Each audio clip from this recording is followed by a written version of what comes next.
Good day to you.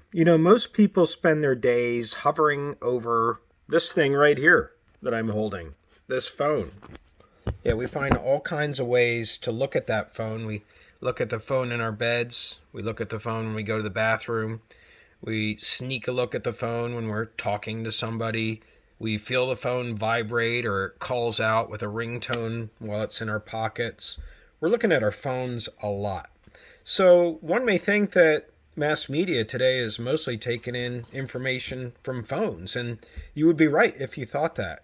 But that's not to say that there aren't legacy media. Legacy media, long before the phone, there were legacy media that were filling up our landscape of mass media in the class. When we talk about legacy media, we're talking about television, radio, film, and newspapers. And so we're taking on both in this class. We're taking on both in this class as we study mass media. Mass media, also a term that's used, is mass communication. How are they different, mass communication from mass media? Mass media are the enterprises, the businesses, the institutes, the agencies, the organizations, the things that produce media that are then seen by masses of people. That's what mass media are. They are the organizations. Mass communication is a process. Mass communication is communicating to masses of people, meaning millions, or in some cases billions of people, thousands of people, even hundreds of people. That's the process of mass communication. Now let's talk about communication. Communication is defined by a researcher that came out of the University of Pennsylvania, actually, George Gerbner, University of Pennsylvania professor, and he said that communication is social interaction through messages. That's what it is. It's social interaction through messages. And so we're using messages to interact with others. Isn't that interesting? It's not like we're having a conversation. A different way of looking at it, according to Gerbner, is that because of the messages, we're getting the social interaction.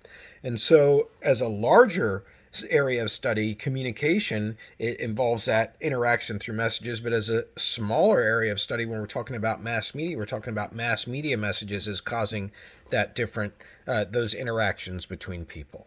It's helpful now to talk about different levels of communication. You can think of them as occurring in a pyramid. I do want to draw your attention at this point to the links that I've sent you in an email as you go through my lectures throughout the course.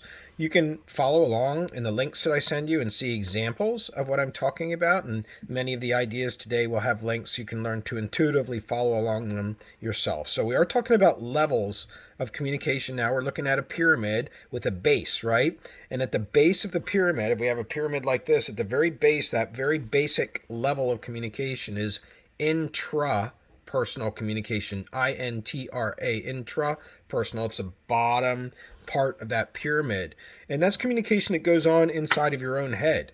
It's like when you say, you're laying there in bed and you're like, I got to get up. You're saying those words to yourselves. You're not saying them out loud, but you're saying them. You're communicating inside of your head. It's intrapersonal communication. Next up in the pyramid, going to the next level, is interpersonal communication. Interpersonal communication. It's one-on-one communication between two people. It's not always face-to-face. It could be texting, right? It could be a voicemail message that you leave somebody. It could be an email that you send to somebody. It could be an emoji that you send to somebody. But it's between two people. And we actually have a course in our department that we're teaching in the spring. If you're interested in this area, it's called Interpersonal Communication, CMST 235, taught by Professor Wenji Yan, born in China but speaks perfect English. An excellent teacher if you're interested in interpersonal communication. Going up in the pyramid now to the next level, we have group communication. This is basically 3 to 15 people. A lot of people's lives are spent in groups, like in sports teams. There's a good example of a group. Or if you work in a workplace setting and you have your own department or division, or you're on a committee, you have a group that works there. When you belong to clubs, like if you play golf with friends, you have a golfing group, play a round with 4 people or 3 people or 2 people. No, 2 people's less than a group, but we spend a lot of our times in groups. And actually we have a course in our department called Small Group Communication. We're not teaching it next semester, but we do offer that from time to time, probably next fall. Then we're getting close to the tip, right, where we have mass communication. Mass communication is actually at the tip. And that's where we have individuals or organizations using technology to send messages to large anonymous audiences across different locations. Let's break that down because that's a longer definition than the others. So you have an individual or an organization. You can have an individual like a Jake Paul, or you can have an organization like Fox News, using technology like television or the internet or newspapers or film to send messages to large anonymous audiences. So the audience members who are watching a Jake Paul podcast, or who are watching a film or listening to a song, they don't know each other. Like, I don't know the person who's watching the Philadelphia Eagles who's sitting in their Colorado apartment right now. They're anonymous to me. And that's very different from other kinds of communication where the communication takes place with a group of people in a room. The audience is anonymous in mass communication. And the audience is at different locations. Because of the technology of media, you can be watching an NFL game in Dallas and also in Atlanta, Georgia at the same time. Now let's go on to understanding our media world. That's what this chapter is all about, right? It's called Living in a Media World. And that's so true. It's impossible to escape the media world unless you go camping, right? And even then people still find a way to plug in their phones. So we live in a media world. And so how do we understand that media world? Well, we start with having media literacy. Media literacy, just like literacy refers to a person's ability to read and write, media literacy refers to a person's ability to understand how media work. And there are different dimensions of how media work. There's a cognitive dimension where you intellectually process the information that you get from media. It's like you want to find out what the weather is. And so you look at the weather app on your phone and you see, okay, it's going to be a high of 44 today. So no chance of freezing. And so that's going to affect maybe what car you drive, what clothes you wear. It's got a cognitive dimension to it. You're processing the information.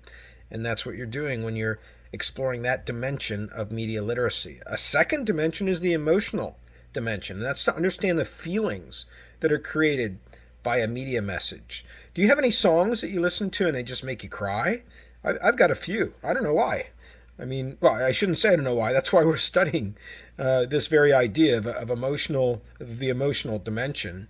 There's a song, Tuesday's Gone by Leonard Skinner. Every time I hear it, especially when the strings come in later on in the song, woo, my tears just start coming out. And there's an emotional dimension. I think it's the strings, really, for me. You have your own songs, or you have other emotions that you react to. You're watching any sports, get excited when your team scores. It's got an emotional dimension to it, media. And then there's an aesthetic dimension to understanding media. To have literacy in the aesthetic dimension means to be able to appreciate the artistry of mass media. You can see a commercial and think, wow, that was really clever, or special effects and think that they are truly amazing. Or you can see a person in a film and think that they're beautiful. They just strike a pose like nobody else. Very handsome, very beautiful. What aesthetic dimensions are part of understanding media and having a literacy of media. And then finally, there's a moral dimension to media. And that means that there are values in messages. Messages are not value free. When you watch the news, you may think that you're watching the news, you may think that you're watching news and it's subjective, but the news is very full of values. For example, it's going to promote American news is going to promote that America is better off than other countries around the world. It's just the way that our news is going to mostly depict the United States as the number one democracy, the greatest country around the world. These kinds of statements that are made, there's a moral dimension that comes with our media messages. So how do we develop media literacy? That's really what we're doing throughout this course. But what are the big ideas that we're reaching for? It's acquiring a language is one way that we develop a media literacy.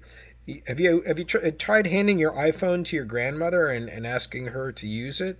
I mean, does she know how? I can tell you I wouldn't know how to use an iPhone. I'm a Droid guy, an Android guy. So there is a language that comes with media and the keys that you type on a keyboard and how you search for channels on Netflix. I mean, there's a literacy that comes with that's the language that I'm talking about. Next up is to develop skepticism. Develop skepticism is a way to develop media literacy, because if you're skeptical about something, it's not that you disbelieve it, it's that you think there's more to the story. And so you want to find out what's really causing what it is that you're watching on television, or what you're listening to on the radio, or what you're looking at on your computer. What leads to the content that you're taking in through your eyes, your ears, your nose? Is it simply to entertain you, or are there bigger reasons for it? Somebody is trying to make a lot of money. Somebody's trying to get famous. Somebody is trying to move out of a stereotyped role that they were in. That's what skepticism is about. It's about not accepting the face value of what you see in media. Now let's move on to models that describe that process of mass communication that I discussed earlier. Remember, mass media are the entities that produce the content, but mass communication is the process of it. And we want to understand what takes place there, because it's so profound, really. I mean, a message originates in the NBC studios in New York City, and then it goes out by a satellite system and ends up on people's television sets. Millions of people all over the world who are looking forward to that, whatever that show it is, Big Bang Theory or whatever it is that they're. That's an amazing thing. So let's take a look at how different models can explain that process. And the first model is the transmission model. And the transmission model is very traditional. It's a very traditional way of describing communication in general, and also mass communication. It's got a sender that's also known as a source. You can see the link that I've sent you in your email if you want to follow along. So you've got a source of the message and a sender of the message, and then you've got the message itself. It could be the web page, it could be the song, it could be the television show, it could be the film. It could be words on a person's t-shirt. That can be mass communication as well. It's just the content, right, is a message. And then you have two terms that go together. They are encoding and decoding. So on the encoding side of things, that's where you have choices that are made to put ideas into symbols that then get transmitted in the message. So choices are made to put ideas into symbols. Let's say that producers of a television show that has two characters that are constantly antagonistic towards each other. How is that going to be expressed in the show? Is it going to be expressed through comedic moments? Is it going to be expressed through hostility, through yelling, whatever? That's what the directors, that's what the script writers, they have to decide how they're going to express that. That's what encoding is. It's choosing symbols, right, to represent the ideas that you're trying to communicate. Unfortunately, though, that doesn't always translate to the meaning that the person intended who created the message when the listener or the audience receives a message. So that's what we're going to talk about now. That's the decoding side of things. The decoding side is the opposite of encoding, and that's where the audience assigns meaning to the symbols or the messages. Like if you see this, what do you think that is? Is that positive to you? A V? In some cultures, it's a profane gesture. And so I may have intended it to mean victory, but it didn't come off that way because I'm in Japan or somewhere where that does not have that kind of meaning. And so decoding does not always end up with the same meaning as the person who was encoding. Also part of this model, we do have a receiver, also known as an audience member. When we talk about mass media, we're talking about hundreds, thousands, millions of people sometimes when we're talking about who is receiving a media message, a film, for example. Also in this model, the transmission model, we do have the channel. So the channel is what carries the message. Is it a film? Is it a computer? Is it a cell phone? Is it a television screen? Is it a newspaper? Is it a magazine? That's the vehicle, right, that carries that message. And then finally we have noise. Noise interferes with the message. It could be lagging in your streaming. So the buffering keeps getting in the way. That's noise. It could be that when you're trying to listen to a song, suddenly a police siren is getting in the way of the sound of that song. That's what noise is, and it happens all the time in mass media. Sometimes mass media don't come through clearly.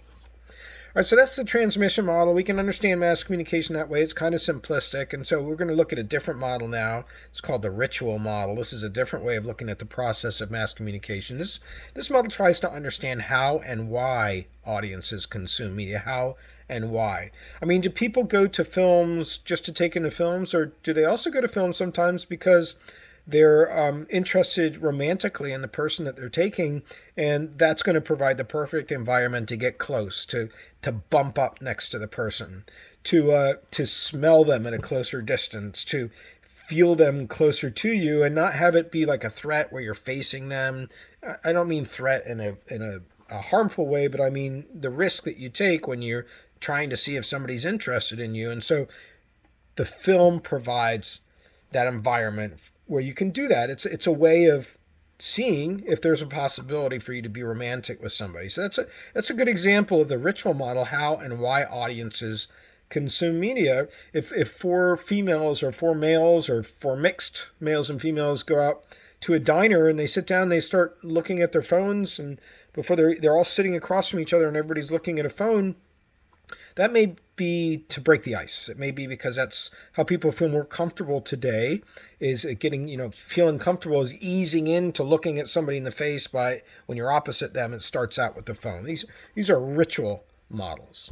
Now let's move on to yet another model. This one's called the publicity model. And this looks at how media messages draw attention to a person or group, how the person or group is trying to generate attention. To bring attention to itself. And so when new products are rolled out on television, sometimes they don't even explain what the product is. It just will have the Nike symbol and say coming soon. And so it draws attention. What is that? There's a mystery there. I want to see what that is. Howard Stern. Howard Stern is a shock jock radio host. And that implies, does it not, that he's trying to shock you? And that's his way of drawing attention to his empire. And I've been in that building, the Sirius radio building in New York City in Times Square, and he has his own separate entrance, Howard Stern, to his Sirius radio office. He goes up through his own private elevator and doesn't even mingle with any of the other staff on a daily basis. And so this is a person who's been very successful at drawing attention to himself using his radio show and his radio platform and the books that he's written. I think he's written more than one book, and also the film that he put out. So that's what the publicity model looks at. It looks at how media organizations or people use media to draw attention to themselves. And then finally we have the reception model. The reception model, this is looking at how receivers create meaning from the process of mass communication. It's really focusing on the audience, on the people, and it's looking at how they create meaning. So video gamers, for example, they're in different places all over the world. They're gaming. They're also commentating on gaming, like PewDiePie. And so there's meaning that grows up out of that because of the camaraderie that exists. The jokes that people make follow patterns of their regular humor. There are certain codes of talking about the gaming according to the language of gaming. And meaning is created. Meaning is created for football fans. If you go to an Eagles game and you wear your Eagles jersey and you watch pregame Eagles show and get a cheesesteak, and this is all part of a Philadelphia Eagles experience that has meaning to it. It's what the reception model looks at. In the case of the game would be called out on the PA announcer. So that's where media would come into it if you're at a game. All right, now we're going to finish up our very first instructor video today with talking about the evolution of the media world that we're living in. We're living in a media world. And so how did that happen? Where did it happen? And at what point of time did it happen? That's what we're going to trace throughout this class. We're going to start off with pre-mass media networks. These are before print media came on the scene. This is a way of spreading messages. We call them pre-mass media. There were no mass media, but they were networks that got messages to be spread far and wide. The first one being the Roman Catholic Church. If you have had a history class, you may have studied that Roman Catholic Empire. It was seated in what we now consider to be Italy, but it was throughout Europe, including England. That was the empire of the Roman Catholic Church, and through the dioceses and the priests and the structure of the Catholic Church, that was a network of spreading information, mainly about God and the Bible. So that's one pre-mass media network. And then we have another pre-mass media network, and these are storytellers depicted by a link that's in today's email. Storytellers were people, they didn't have a job. They weren't called, I'm a storyteller. They just became good tellers of stories. They were often uncles or people who had traveled and come back, and they would tell what it was like to visit a new place. And people would sit around and listen and learn lessons. And so in old societies, pre-mass media, we had communities that were made up with people who were functioning as storytellers to pass on legacies, to pass on sayings. My mother passes on sayings to me from Elizabethan England era. Things like the tough get going. When the going gets tough, the tough get going, for example. This is what storytellers do. They pass on knowledge. And then we have music. Music is also a way of spreading information throughout the world in the form of songs, right? She'll be coming around the mountain when she comes. How old is that song? Row, row, row your boat. How old is that? So these are really, really old songs. All the Christmas music that's going around now, in some cases, hundreds of years old. And just think how music is continuing to spread around messages. So that's the way that messages were spread to a lot of people prior to mass media, but that all changes with the next stage in the evolution of mass media, that stage being the print stage, when the book comes on the scene. And a very important invention that makes this possible, which we're going to discuss, I think, in the next class, 2 classes from now, called the Gutenberg printing press, invented by a German steelmaker named Johannes Gutenberg, and it made printing books. Yeah, this thing right here made it possible. And that changed everything with mass media. We're going to study how that changed everything, because it allowed media messages to be frozen in time, right, in a printed page, and then transported all around the world. It was a profound development in how communication took place.